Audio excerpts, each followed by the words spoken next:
अस्सलामु अलैकुम वरहमतुल्लाहि वबरकातुहू। नाज़रीन, जिस तरीके से रुकू और सजदे वाली नमाज में तहारत शर्त है कि बग़ैर तहारत के नमाज अदा नहीं होती, उसी तरीके से नमाज जनाज़ा में भी तहारत शर्त है कि बग़ैर तहारत के नमाज जनाज़ा भी नहीं होती है।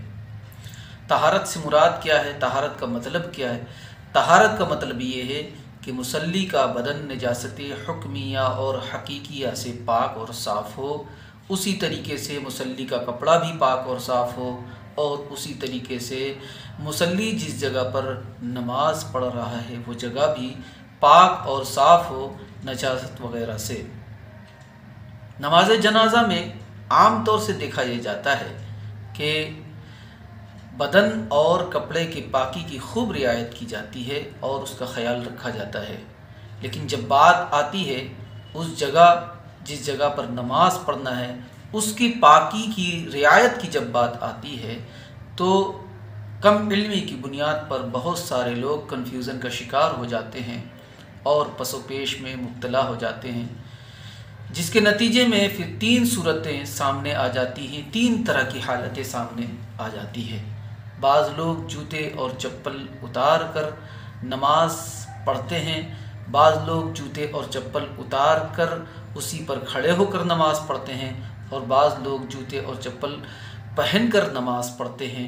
तो ये तीन तरह की हालतें सामने आ जाती हैं जो अक्सर देखने में आती है।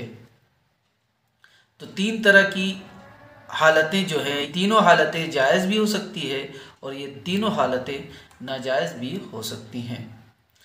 जायज़ और नाजायज़ कैसे हो सकती हैं? दरअसल ये एक दूसरी चीज़ पर डिपेंड करता है कि देखा ये जाएगा कि नजासत उस जगह पर लगी है या नजासत लगी नहीं है। अगर नजासत लगी है तो नमाज नहीं होगी, अगर नजासत नहीं लगी है तो नमाज हो जाएगी।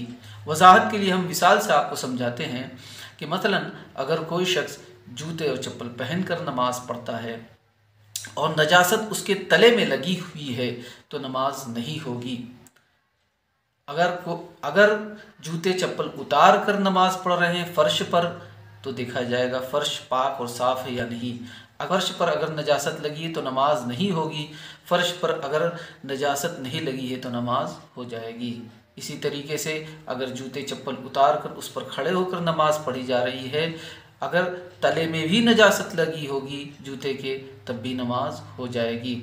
हाँ, अगर जूते के तले के अलावा जूते के ऊपरी हिस्से में नजासत लगी है, जिस जगह वो पाँव रख कर खड़ा है उस जगह नजासत लगी है, तो इस सूरत में फिर नमाज नहीं होगी। तो कुल मिलाकर 6 सूरतें और 6 शक्लें पैदा हो जाती है, 6 हालतें पैदा हो जाती है। 3 दुरुस्त हैं और 3 दुरुस्त नहीं हैं, इसका ख्याल रखना चाहिए। सैयदी आला हज़रत इमाम अहमद रज़ा फ़ाज़िल बरेलवी अलैहि रहमत व रिज़वान इरशाद फरमाते हैं कि बेहतर यह है कि जूते चप्पल उतार कर उस पर खड़े होकर नमाज अदा की जाए, इसलिए कि अगर जूते के तले में भी नजासत लगी होगी या फ़र्श पर नजासत लगी होगी तब भी नमाज में कोई खलल वाक़ नहीं होगा, नमाज दुरुस्त हो जाएगी। इन्हीं पैगाम के साथ हम अपनी बात यहीं पर ख़त्म करते हैं, फिर मिलते हैं अगले वीडियो में इंशाअल्लाह तबारक व तआला।